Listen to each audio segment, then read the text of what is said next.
En amont, en fait, l'AEF a commencé, et a été créée en 1998. Et à l'origine, c'était pas numérique, c'était par fax. Les tout premiers abonnés recevaient nos dépêches, nos articles par fax. Il y en a quelques-uns dans les archives, voilà. L'histoire. D'ailleurs, le tout premier abonné, c'était l'Université catholique de Lille, qui recevait donc par fax. Mais ça n'a pas duré très longtemps. Très vite, on s'est dit que c'était pas le modèle d'avenir. Enfin, moi, j'y étais pas encore. Et donc, ça a basculé ensuite sur le web. Donc, tout de suite, une agence de presse. Quelles caractéristiques elle avait quel service elle offrait par rapport à une agence de presse classique et quelle était la cible, quelle était la clientèle, puisqu'on peut parler de clientèle. Je vais mettre comme ça pour voir en même temps. Voilà. Ce qui est particulier, c'est que donc on est sur un format agence de presse, c'est-à-dire qu'on diffuse des dépêches. Donc je vais expliquer ensuite quel est le modèle, mais nos abonnés sont à 5% des supports de presse, contrairement à l'AFP, Reuters, AP. 95% ce sont des professionnels et des décideurs. Donc en fait, c'est pour ça qu'on dit agence de presse professionnelle ou pour les professionnels, même si parmi nos abonnés, on a donc des journaux. Quelle cible de professionnels? Donc la cible, c'est ce qui est indiqué peut-être sur le... Alors, oui, je vais me repartir là-dessus, comme ça. On s'adresse aux professionnels et décideurs donc, de plusieurs grands domaines. Donc, à l'origine, AEF, ça veut dire Agence Éducation Formation. Ensuite, on s'est ouvert au sujet de l'emploi et donc on est devenu Agence Éducation Emploi Formation. On a gardé AEF et progressivement, ça a grandi et on a ajouté d'autres domaines, le développement durable, les questions de sécurité publique-privée et l'habitat et l'urbanisme.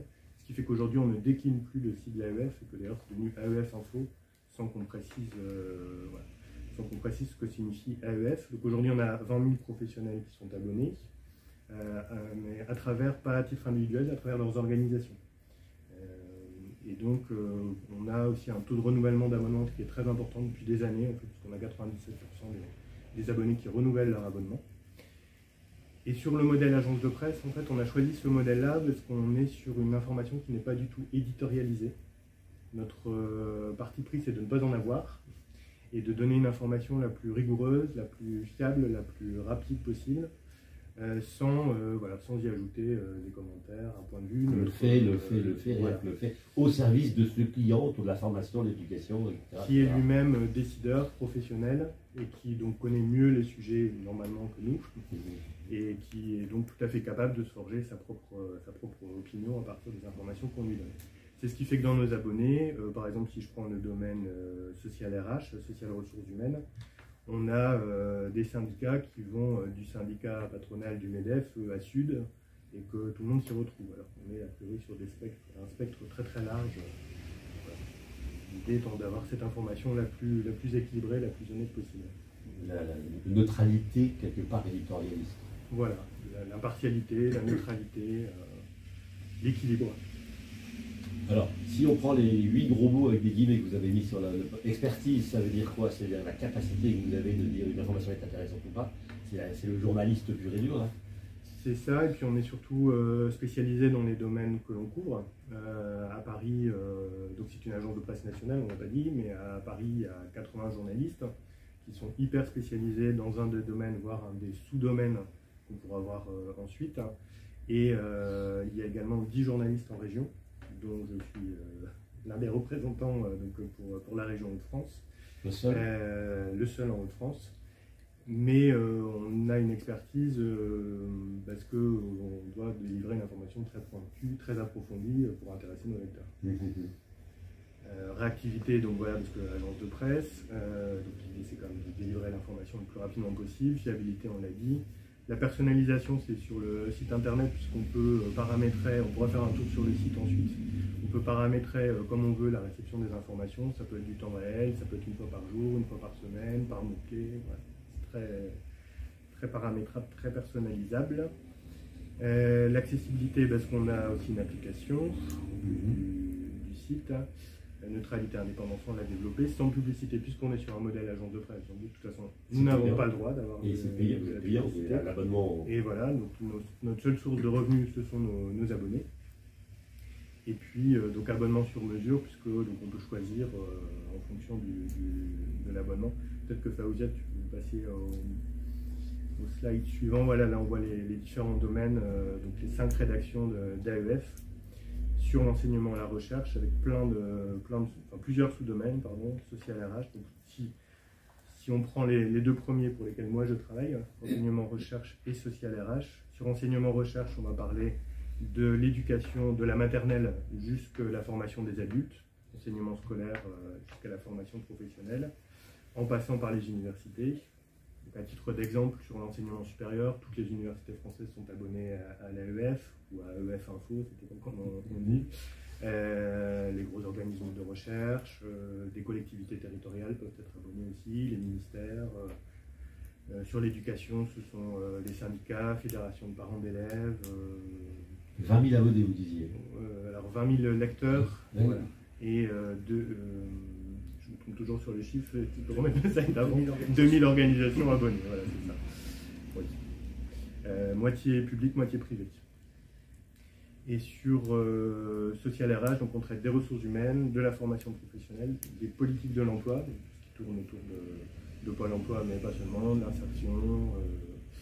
On a également donc, les ressources humaines, je l'ai dit, côté plutôt entreprise, la protection sociale, l'actualité de la fonction publique. On a créé pendant la réforme des retraites qui a été avortée pendant ce quinquennat un fil spécial qui reprenait toutes les dépêches qu'on peut publier sur les différents fils d'information, qui s'appelait Réforme des retraites. Et puis on a aussi un hebdomadaire qui est spécifiquement dédié au CFA. On est capable de sortir aussi des informations. 80 journalistes à Paris, il n'y a pas la vocation d'être grand public, donc c'est pour ça que le nom AEF Info n'est pas très connu dans le grand public, c'est pas l'objectif. 10 correspondants régionaux, c'est très peu quelque part, vous êtes toujours il y a tellement d'actualités où c'est une lecture très parisienne que l'AEF a. Non, alors par rapport au texte de loi, par rapport pas du tout, en fait, peut-être qu'on peut passer au suivant, voilà, c'est justement les journalistes en région. Je pense qu'en fait, peu de médias nationaux aujourd'hui ont autant de correspondants en région, en réalité. Donc, au contraire, on n'a pas des correspondants, correspondants officiels. Oui. C'est pas des pigistes. Ça vous arrive aussi d'avoir des pigistes sur d'autres sujets. Alors, sur les deux premiers blocs, donc enseignement, recherche et social RH, ce sont donc des correspondants qui sont salariés mensualisés. Sur les autres domaines, développement durable, sécurité, habitat, urbanisme, on travaille avec des journalistes pigistes salariés. Mais donc, voilà. Vous, c'est bien le salarié de la suis... Et puis, s'il y avait un sujet que vous n'êtes pas, soit Paris, soit vous proposez un journaliste plus aguerri sur la thématique, et il y a tout un pool de pigistes qui vous accompagnent. Alors non, moi sur les domaines que je couvre, je suis tout seul. Les journalistes pigistes, donc, qui sont pour Lille, Sherazade et Stéphanie Maurice. Stéphanie Maurice, qu'on connaît quand on lit Libération, qui sont en fait donc, pigistes pour les trois autres pôles, développement durable, sécurité et habitat et urbanisme. Donc pour répondre à la question, je pense qu'en fait l'AEF n'est justement pas un média parisianiste, parce qu'on est quand même, on a quand même 15% des journalistes qui sont en région et qui assurent une veille permanente sur ce qui se passe dans les régions plus près du terrain. Alors ici au Club de la Presse, on est toujours très curieux de se dire comment une information peut vous intéresser, comment on peut vous contacter, comment elle peut passer sur le fil des infos, comment vous allez la chercher, comment vous amène l'information, sujet classique de visibilité de celui qui donne, qui a de l'information. Alors ce qui est spécifique, c'est que comme on est sur une information pointue, c'est en général une information qui n'a pas encore été diffusée au grand public. Donc moi je travaille évidemment avec des communiqués de presse que je reçois, avec des chargés de communication qui me contactent, mais essentiellement ça vient quand même de moi. Et je travaille pour AEF depuis 2003, ce qui fait que j'ai un réseau de sources assez important. Et c'est plutôt moi en fait qui vais aller chercher l'information dans les organisations pour la faire remonter sur le site. Selon l'actualité ou à travers des commandes que Paris peut faire aussi. On vous propose des sujets, vous en remontez. Alors, il y a les deux cas de figure sont possibles. Il y a parfois des sujets qui sont réfléchis avec Paris. donc quelqu'un à Paris ou quelqu'un en région qui peut avoir une idée d'un sujet qu'on va traiter sous un angle plus national avec des déclinaisons régionales. Et puis ensuite, il y a des sujets qui sont spécifiquement régionaux. Et donc, actuellement, qu'est-ce qui fait l'actualité? Quels sont les derniers sujets que vous avez travaillés? Et à travers quel filtre? Peut-être qu'on peut regarder le site comme ça, comme ceci. Voilà, donc là on est connecté sur le site où on retrouve les différents domaines d'information que j'ai détaillés depuis le début. Également un comparateur des programmes pour la présidentielle. Ce premier exemple. Donc là, il est possible en fait d'avoir le résumé des programmes d'une bonne partie des candidats et ensuite, par thématique et par sous-thématique, de prendre connaissance de leurs propositions issues de leur programme ou issues d'interviews. Vous, ça vous a concerné en région ici là, ça a été fait exclusivement à Paris. Il n'a pas suivi. Voilà, et ensuite, on peut également, en cliquant sur le candidat, avoir accès aux différentes dépêches qui ont été consacrées. C'est un gros travail de mes collègues qui a été fait. Voilà. Et donc ensuite, nous avons les dépêches. Ben voilà, par exemple, une dépêche que j'ai sortie ce matin, c'est la première interview du président de l'Université de Lille, de l'établissement public expérimental, maintenant dans un terme un peu jargonnant. Oui, incompréhensible. Et incompréhensible, mais très compréhensible pour nos lecteurs, et que de toute façon on s'attache à expliquer à chaque fois. Donc là, voilà, une longue interview, 8 minutes de lecture, assez solide, où il explique comment il a employé, puisqu'il a été élu au 1er janvier, comment il a employé ses 100 premiers jours et quels sont ses chantiers pour les prochains mois. Ce papier-là, il est libre à travers ceux qui sont abonnés. Est-ce qu'on peut le retrouver ailleurs dans d'autres... Il y a très peu de journaux, vous dites 5% de vos clients, mais est-ce que ces 5% peuvent reprendre tout ou partie de ce sujet-là? Est-ce qu'ils le reprennent ou pas? Et comment ils l'amendent ou non? Alors ils peuvent reprendre nos articles, puisque c'est dans les... Et vos abonnés, c'est qui? En presse En presse, tous les grands quotidiens nationaux sont abonnés. Je pense que France Inter, Radio France aussi. J'avoue que j'ai pas en tête. On peut retrouver ces papiers-là. Ils ne reprennent pas intégralement nos articles, parce que c'est certainement trop fouillé, trop dans le détail, trop spécialisé pour le grand public. En revanche, il arrive quand même régulièrement que nos informations soient reprises. Parfois, quand les journalistes sont élégants, ils disent que ça vient de l'AEF. C'est assez rare qu'on entende ça. Et voilà. Ils sont assez inélégants finalement. Voilà, on sait que parfois ils peuvent reprendre sans sourcer. En tout cas, on sait qu'on est très lu par les journalistes aussi. C'est des sujets passionnants parce qu'il se passe beaucoup de choses. C'est des sujets un peu institutionnels. Comment finalement il y a de la passion humaine et puis il y a aussi de l'institution, de l'organisation. Dans les rencontres que vous faites, dans les sujets qu'on traite? Alors, c'est des sujets très passionnants parce que ça concerne en fait... Tout est passionnant une fois. Est-ce que c'est passionnant plusieurs fois? Oui, enfin, moi ce que je trouve intéressant en travaillant à l'AEF, c'est de pouvoir approfondir les sujets, de les suivre au long cours et d'avoir aussi voilà, justement l'histoire du sujet. L'histoire des sources aussi, puisqu'il y a des sources aujourd'hui que je connais depuis très longtemps, qui avaient d'autres fonctions avant, le réseau. Et ensuite, non, alors peut-être que là, comme ça, quand on voit les titres, ça fait un peu institutionnel, mais je pense qu'on n'a pas une approche institutionnelle des sujets, et qu'on essaye toujours de raconter ce qu'il y a d'humain derrière, et voilà, de voir les implications sur la vie concrète, la vraie vie des gens. Ça s'est beaucoup vu sur la crise sanitaire. Là, on s'est retrouvé, comme tout le monde, au premier confinement, sans pouvoir sortir, évidemment. Et on a pris le parti à ce moment-là, par exemple sur enseignement supérieur, le SIL enseignement supérieur, de contacter très régulièrement un panel d'abonnés en leur demandant comment ils vivaient la crise. Et ça a eu, donc c'est la première fois qu'on faisait ça, d'appeler en fait toutes les semaines, puis ensuite tous les mois, ça s'est un peu espacé, les mêmes personnes pour leur demander leur vie quotidienne. Et ça a beaucoup plu aux lecteurs qui s'y sont retrouvés, qui trouvaient intéressant de ce partage d'expérience. Et ça a créé une autre relation aussi avec notre lectorat. Et donc là, c'était du très concret, quoi. C'est l'université, comment elle va faire pour récupérer des masques pour son personnel qui va arriver, tel organisme de recherche qui donnait ses blouses de laboratoire en urgence aux hôpitaux. Voilà, on a fait aussi avec les entreprises qui racontaient voilà, tout leur... Dans le numérique, il y a l'urgence, enfin, toute agence de presse est dans le timing vite, il faut être avant l'autre éventuellement. Est-ce que le numérique a encore accéléré les choses? Est-ce qu'aujourd'hui, vous dites c'est un outil infernal parce qu'on n'arrête jamais, parce que le film doit tourner tout le temps?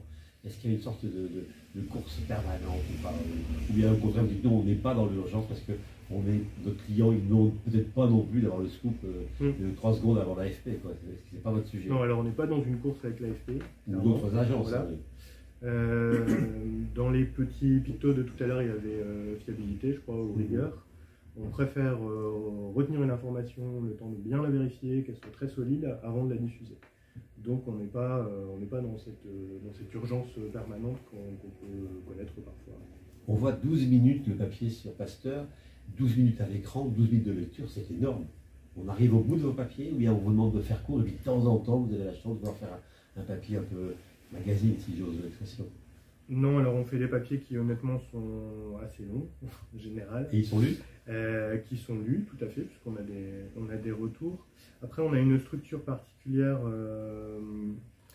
dans nos dépêches. Alors, je peux montrer un exemple de papier très long en même temps.